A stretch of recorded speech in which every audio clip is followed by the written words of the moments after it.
Hello everyone, welcome to another leisure activity on Annual TV 21, the station for exploration.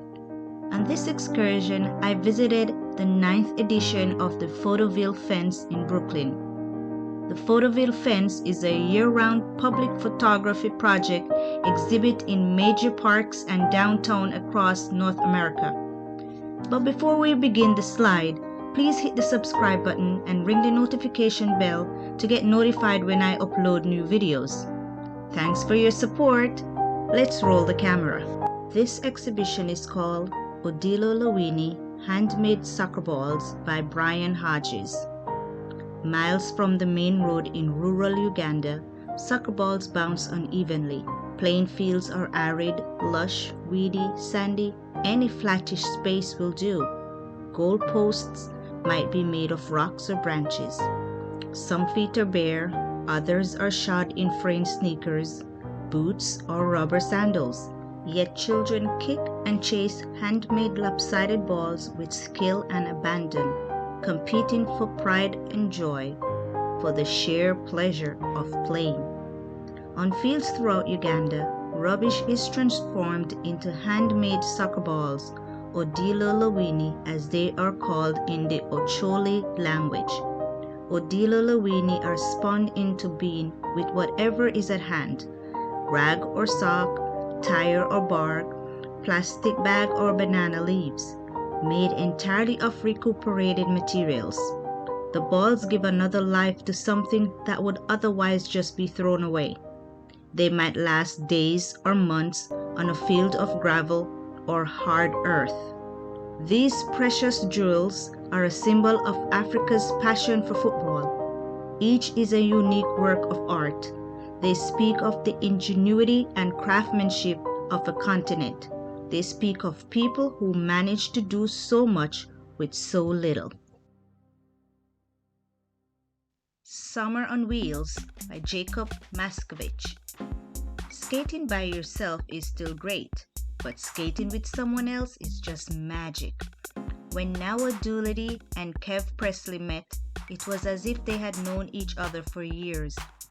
Noah had always dreamed of having a skating partner and had even brought 5 extra pairs of skates, hoping to find someone to skate with. Now, he just calls on Kev. When we skate, we dance. Our bodies are together and our movement become complementary. This exhibit is called Love Story by Sazan Moayed. The Iran-Iraq War is the most prolonged war of the 20th century after the Vietnam War. One of the ominous aftermaths of this war is the unexploded landmines that seem everlasting. The story of landmines is one that preserves the war's poisonous theme and remains for coming generations. There are still villages and towns that war has not stopped for their residents. Love Story is the narrative of a boy called Salah Saidpour, born on August 23, 1986 in Marivan County, Kurdistan Province, Iran. 15 years after the end of the Iran-Iraq War, as Salah had grown adolescent and just in time when war and bloodshed were replaced by peace and love, he became a victim of the silent war. On September 7, 2001, while having a picnic with his family, Salah stepped on an exploded concealed landmine somewhere near Bashmak, a border of Marivan and Iraq Kurdistan. He lost his 2 hands from the wrist and his 2 eyes. This exhibit is called El Pertenecer en Tiempos Modernos, Belonging in Modern Times by Karen Navarro. El Pertenecer en Tiempos Modernos explores social media platforms such as Facebook and Instagram. It explains their role in how we present ourselves as well as how we externally validate our identity online. Inspired by the Cubist investigation of materiality and perspective, Karen created a collage of portraits of subjects who utilize those platforms as a way to amplify and layers, distancing the subject's authentic selves from their constructed selves, underscoring mutability of identity in the digital age. Embossed on the paper are the words of popular hashtags, acting as an invisible tattoo. These words are aspirational, a call to wear the seal of the virtual tribe you wish you belonged to. This exhibition is called The Gambia, Victims and Resistors by Jason Florio and Ellen Jones Florio. The Gambia in West Africa is a popular winter sun holiday destination, but most tourists are unaware of the recent dark history of this smiling coast of Africa, as it is fondly known. From 1994 to 2017, President Yahya Jammeh ruled the Gambia as his fiefdom, crushing dissent and opposition with brutality. His hit squad and intelligence agency carried out tortures, assassinations, and acts of sexual violence with impunity. Journalists were gunned down and disappeared. Students were shot in cold blood, and even his siblings were murdered on his orders. Despite years of elections rigged in Jammeh's favor, he lost the presidential bid in 2016 and fled into exile. The country started on a path of healing. The photographs and testimonies are part of the ongoing project to give a face and a voice to those who survived horrific human rights abuses, to the families who lost loved ones, and to those who resisted. This work is being used as a tool for advocacy by NGOs, and Gambia's Truth, Reconciliation and Repatriation Commission is their outreach programs to create dialogue around human rights and transitional justice, along with forming a historical record for future generations.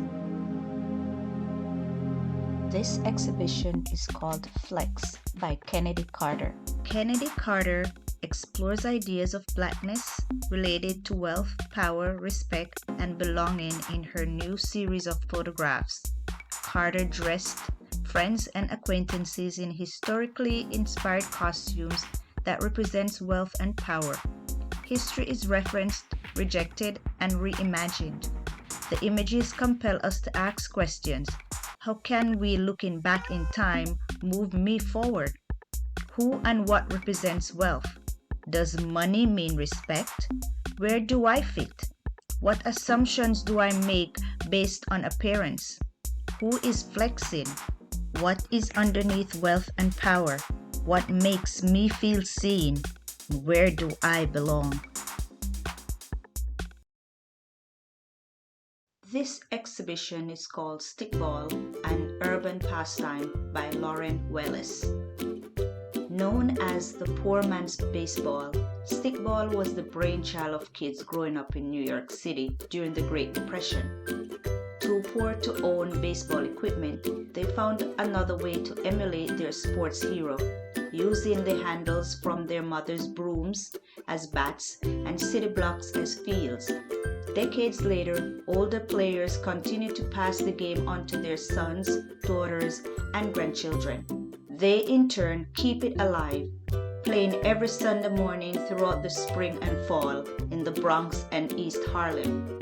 More important than stickball itself, and what inspired me to document this urban pastime, is the sense of community created by the players and fans, all of whom shared an intense passion and joy for a simple, elegant game. This exhibit is called Delta Hill Riders by Rory Doyle. Historians agree that just after the Civil War, 1 in 4 cowboys were African American. Yet this population was drastically underrepresented in popular accounts, and it still is. The cowboy identity retains a strong presence in many Black communities. Based in the rural flatlands of the Mississippi Delta and the rolling hills that bordered it, this project sheds light on an overlooked community of horse riders, one that resists historical and contemporary stereotypes. The project began in January 2017 when I attended a Black Heritage Rodeo in Greensville, Mississippi. The body of work reveals how deeply these traditions run in the remote region. Opposed to the working cowboys of the Wild West, these riders congregate at horse shows, trail rides, small rodeos, and nightclubs across the Delta. The work aims to press against old archetypes while uplifting and diversifying this narrative to ask, who defines the cowboy and cowgirl image? In this exhibit, it's called Left Behind by Nneka Ezimuzu. Left Behind unveils the plight and resilience of widows from the southeast of Nigeria who are subjected to the mandatory observance of mourning rites. These ancient rites vary across communities, but can include a widow to be forced to sit unclad on a floor for weeks without having a bath, to drink the water used to wash the corpse, or to shave her hair completely, and so on. The reasons given for these treatments vary, from proving the widow's innocence to respecting the dead or protecting the living from the dead. These practices emanate a patriarchal culture where women are regarded as objects rather than subjects. Due to these unfavorable customary practices, widows can be mistreated, chased away by their in-laws, and denied access or ownership to land and other properties that are rightfully theirs. Many communities have abolished inhumane mourning rites, while others claim them as tradition. Thank you for joining this narrated tour. It was my pleasure to have you as a guest. I hope you were inspired by those exhibits. Now that you've seen what I saw, if you're in the New York City area, go and see it for yourself. This segment of Photoville will be showcased until June 20, 2021 at Dumbo, Water Street, between Old Fulton Road and Washington Street in Brooklyn.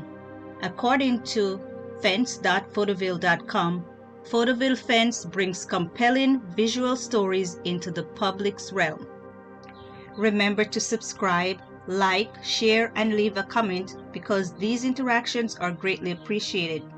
Until next excursion, Annuar TV 21, the station for exploration, signing off.